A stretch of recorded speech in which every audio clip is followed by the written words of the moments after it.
So welcome back to the channel, and I figured I'd just give you my very first impressions after having put together the setup that I've been showing you in individual form over the last few weeks.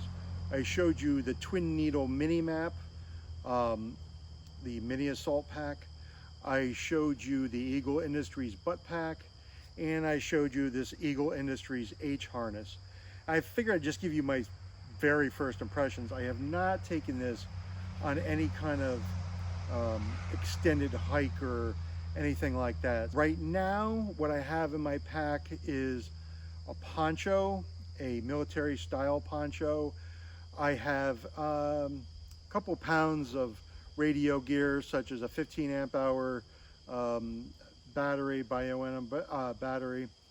I have radio and a case that goes over the radio and some antennas. Not overly heavy, but I still feel right now that the whole setup is definitely weighing down on the rear and bouncing on the butt. So obviously, if I had stuff in the front like canteens or mag pouches or something like that, it would probably balance it out a little better.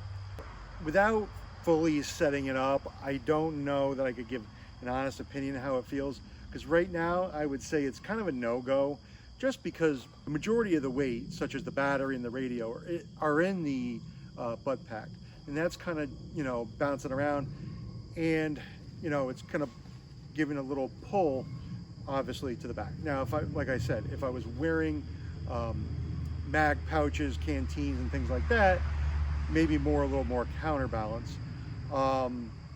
Honestly, I'm not quite in love with the Buttpack.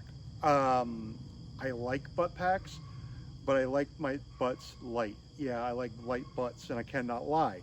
Maybe I can put that Buttpack and use it like a mini Alice on the shoulder area, on the Powell's webbing on the shoulder area. I'm thinking that might actually be a little more comfortable. I feel with any amount of weight, this giant Buttpack is probably gonna be a little on the uncomfortable side. So I'm gonna give it a try later on, and maybe like the current Molly waist pack attached to that rear panel where the Eagle Industries Buttpack is now. And if you're familiar with the current waist pack that the military uses, it's a lot smaller than what I have on back here.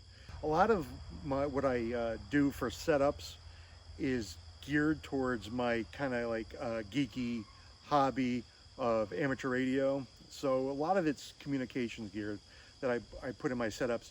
And unfortunately, some radio gear tends to be a little on the heavier side.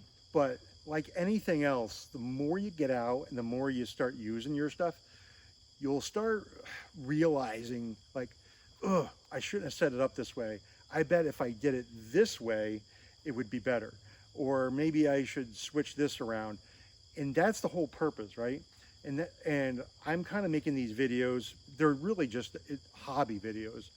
And they're part of my hobby of ham radio. So I'm not really setting up my equipment, my load-bearing equipment, or my packs. I'm not really setting them up military style per se. My stuff is going to hold basically radio gear and camping equipment.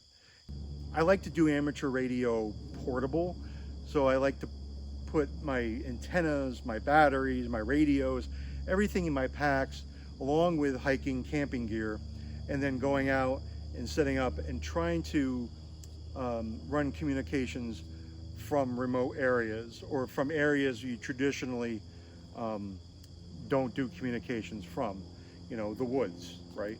So that's my focus on my setup. So I'm not really worried about rifles, plate carriers, and all that kind of good stuff. You know, everybody's use case is going to be different, and you're going to find your use case of what you use it for to be different than mine. I like the customization of being able to put pouches here, pouches there, being able to, you know, customize my gear for my hobbies. That's why I tried to source a lot of this military surplus gear, because I can do that customization with the PALS webbing. And this is definitely not the final iteration of my gear. I know I'm gonna fidget and fuss with this gear even more, but that's kind of the fun of the hobby, right? Getting to mix, match, and do different things. It's the same thing with my radio hobby, you know, different antenna configurations and trying to make gear lighter weight and do more with less. So anyway, I hope you enjoyed this video. I tried not to make it too long. So thanks for watching, and I hope you stop in again.